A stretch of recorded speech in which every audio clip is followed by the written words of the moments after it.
Hi friends, good morning. అందరూ ఎలా ఉన్నారండి? బాగున్నారా? వీడియోస్ చేయక చాలా రోజులు అయిపోయింది కదండి. ఏం లేదండి, స్కూల్స్ ఓపెన్ అయ్యాయి కదా, ఇంకా కొద్దిగా బిజీ అయిపోయాను. ఇప్పుడైతే టైం 7:25 అవుతుందండి. కానీ ఇంకా మా బాబు లేవలేదు, ఇంకా పడుకున్నాడు. ఇంకా తనని లేపాలి, స్కూల్ టైం అవుతుంది అనేసి ఇంకా తను పడుకున్నాడు. ఇప్పుడు రైట్ నో మా ఇల్లు అయితే ఇలాగా ఉందండి. ఇంకా ఏం సర్దలేదు, కొంచెం వర్క్ అయిపోయింది, కానీ హాల్లో మొత్తం కంప్లీట్ చేసేసుకున్నాను.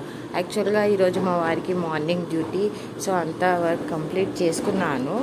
వంట చేసేసాను, ప్రిపేర్ చేశాను. ఇంకా వీడి బ్యాగ్, డ్రెస్, ప్యాంపరు, బ్రష్ అన్నీ రెడీగా పెట్టాను. ఇంకా లెవెల్ ఇవ్వగానే తొందరగా బ్రష్ చేయించి స్నానం చేయించి ఇంకా రెడీ చేసేస్తాను. ఇంకా నెక్స్ట్ ఏంటంటే ఇంకా వీడి రూమ్ కూడా నేను కంప్లీట్గా మొత్తము క్లీన్ చేసేసాను. బెడ్ మొత్తం క్లీన్ చేసేస్తాను, అంతా సర్దేశాను. ఇంకా ఇప్పుడు వర్షాకాలం కాబట్టి టబ్ అలా అక్కడ సెట్ చేసేసానండి. ఎందుకంటే ఇంకా ఇప్పుడు వర్షాకాలంలో ఎందుకు వాటర్లో ఆడటం అనేసి. ఇంకా బెడ్రూమ్లోనైతే ఇంకా అవన్నీ నేను సర్దలేదు. ఇంకా తను బెడ్ పైకి నుంచి లేచిన తర్వాతే ఇంకా ఇక్కడ కర్టెన్ వేసేసాను. ఎండ వస్తుంది కొద్దిగా లైట్గా, సో అవన్నీ అక్కడ చైర్ పైన పెట్టేశాను.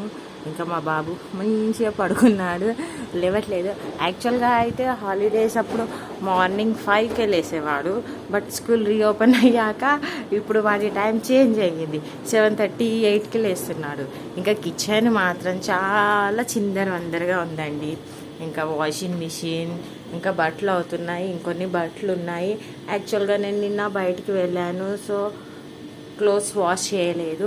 ఇంకా వంట కంప్లీట్ చేశాను, పాలు అక్కడ బాయిల్ అవుతున్నాయి. ఇంకా సింక్లో మాత్రం గిన్నెలు కుప్పలుగా పడి ఉన్నాయి, అవన్నీ క్లీన్ చేయాలి. ఇంకా వంట బండ మాత్రం క్లీన్గా లేదు, సో ఇవన్నీ క్లీన్ చేసేస్తాను. ఫస్ట్ మాత్రం వాడికి స్కూల్లో పంపించేసేసి ఇంకా ఇవన్నీ లంచ్ కోసం తీసి పెట్టాను. ఇంకా ప్రిపేర్ చేయాలి, ఇంకా ఇల్లు మాపింగ్ కూడా చేయాలి. జస్ట్ ఇల్లు ఊడ్చాను. ఇంకా ఈరోజు బ్లాగ్ ఇదే ఫ్రెండ్స్, బాయ్.